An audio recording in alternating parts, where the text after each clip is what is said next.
আমার তৎকালীন সময় বিশ্বনবী ইসলামিক আন্দোলন আল্লাহর জমিনে দিন প্রতিষ্ঠা করার অপরাধে আবু লাহাবরা বিশ্বনবীকে গালি দিয়েছিল, লেজ কাটা বলে, আল্লাহ রসুলকে গালি দিয়েছিল নির্বংশ বলে, আল্লাহ রসুলকে গালি দিয়েছিল পাগল বলে, আল্লাহ রসুলকে গালি দিয়েছিল কবি বলে।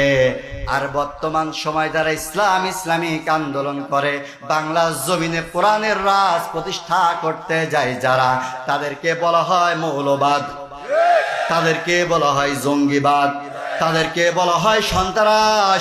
আর শতাব্দীর আওয়ামী লীগ সরকার এই বাংলাদেশ জামাত ইসলামের নেতা কর্মীদের আপডেট গালি দিয়েছে রাজাকার। আমার ভাইরা, তৎকালীন সময় আবু লাহাবরা বিশ্ব নবীকে গালি দিয়েছিল, তথ্য সন্ত্রাস করেছিল। বর্তমান সময় ইসলামিক আন্দোলন নেতা কর্মীদের যারা বলে রাজাকার, আমার বলতে অসুবিধা নাই, এরা হচ্ছে বর্তমান সময়ের ডিজিটাল আবু লাহাব। চমৎকার পয়েন্ট এইবার, সব পয়েন্টের সেরা পয়েন্ট এইবার আপনাদের বলি। আল্লাহ রাসূল সাল্লাল্লাহু আলাইহি ওয়াসাল্লাম কাবার চত্বরে সেজদায় পড়ে রয়েছে, মালিককে সেজদা দিতেছে।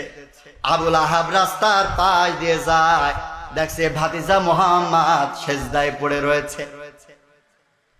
আবু লাহাবের যিনি পার্সোনাল অ্যাসিস্ট্যান্ট ছিল, পিএ পার্সোনাল অ্যাসিস্ট্যান্ট, তার নাম ছিল উকবা বিন আবি মুইন।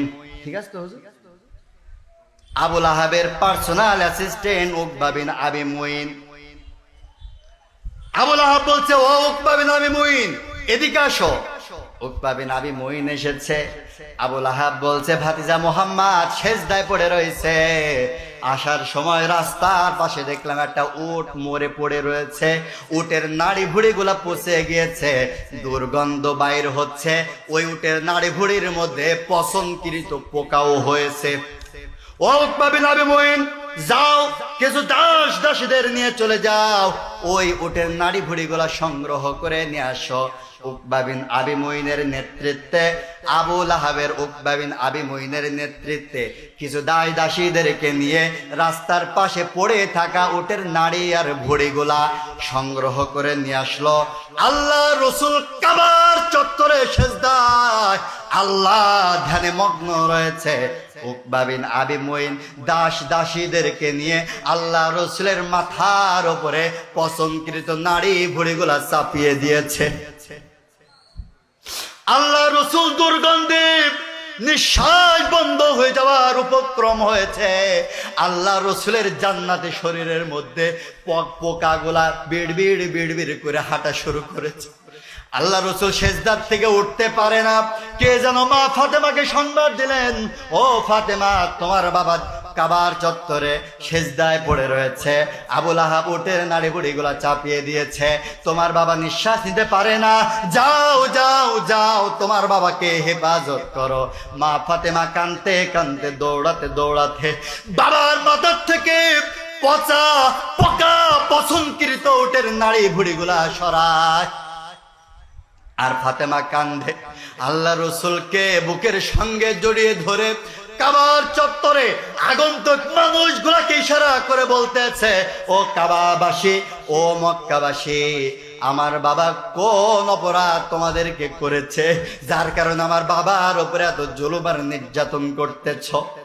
আমার বাবা তো কোনো অপরাধ করে নাই, কোনদিন কারোর উপরে জুলুম করে নাই, নির্যাতন করে নাই, কোন অপরাধ আমার বাবার পরে এত জুলুম আর নির্যাতন তোমরা করছ? সাধারণ মানুষগুলা সেদিন কি উত্তর দিয়েছিল জানেন?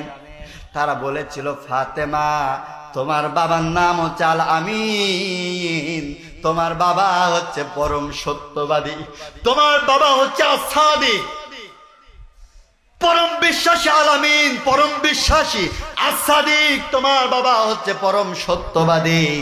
তোমার বাবার মতন আমানতদারিতা, চরিত্রবান, আদর্শবান, নৈতিকতা সম্পন্ন এমন মানুষ আকাশের নিচে জমিনের উপরে আর দ্বিতীয় একটা হবে না। কিন্তু তোমার বাবার জীবনে একটা দোষ রয়েছে। মা ফাতেমা অবাক হয়ে গেলেন, আমার বাবার জীবনে দোষ? কোন দোষ বলুন? যেই দোষটা আমি সংশোধন করে নেব, আমার বাবা আমাকে মা বলে ডাকে, আমার বাবাকে যদি বলি, আমার বাবা কোনোদিন আর সেই অন্যায়টা করবে না। বলো। মা ফাতেমাকে বললেন, ও মা ফাতেমা, তোমার বাবার দোষ হচ্ছে, তোমার বাবা আল্লাহ জমিনে আল্লাহর আইন প্রতিষ্ঠা করতে চায়। এই দোষে, এই অপরাধে আবুল আহাব বিশ্বনবীর মাথার উপরে উটের নাড়িয়ার ভুঁড়ি চাপিয়ে দিয়েছিলেন। ও আমার কুড়িগ্রামবাসী, ও আমার সদর উপজেলাবাসী, তৎকালীন সময় আবুল আহাবরা ইসলামিক আন্দোলন করার অপরাধে তোমার আর আমার নবীর মাথার উপরে চাপিয়েছিল উটের পচা নাড়িয়ার ভুঁড়ি। বর্তমান ডিজিটাল যুগ, আধুনিক যুগ, তথ্য প্রযুক্তির যুগ, এখন আর উটের নাড়ি ভুঁড়ি ইসলামিক আন্দোলনের নেতার কর্মীদের মাথার উপরে চাপায় না। ওরা বর্তমান সময় ইসলামিক আন্দোলনের নেতা কর্মীদের মাথার উপরে হাজার হাজার মিথ্যা মামলা চাপিয়ে দেয়। তৎকালীন সময় আবুল আহাবরা বিশ্বনবীর মাথার উপরে চাপিয়েছিল মিথ্যা উটের নাড়িয়ার ভুঁড়ি।